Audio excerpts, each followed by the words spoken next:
Hi friends! Praise the lord. నేనీరోజు సముద్రం దగ్గరికి వచ్చాను. ఈ సముద్రాన్ని చూస్తుంటే నాకొక విషయం జ్ఞాపకం వస్తుంది. మోషే తన చేతికర్రను సముద్రం వైపు చూపించినప్పుడు సముద్రం 2 పాయలుగా విడిపోయింది. మోషేకు ఎంత గొప్ప విశ్వాసం! దేవుడు చెప్పిన మాటంటే. అయితే మన వ్యక్తిగత జీవితంలో మనకి ఎదురవుతున్న ప్రతి సమస్యల్లో మన విశ్వాసాన్ని ఎలా ఉపయోగిస్తున్నాం?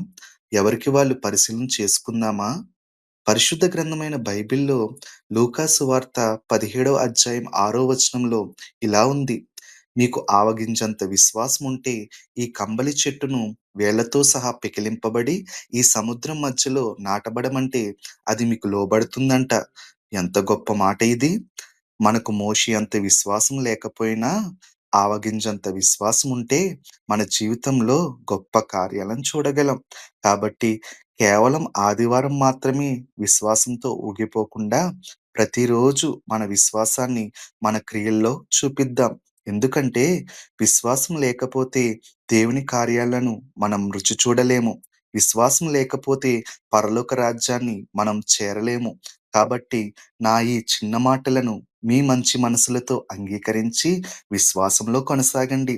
దేవుడు మిమ్ములను దీవించును గాక. ఆమేన్.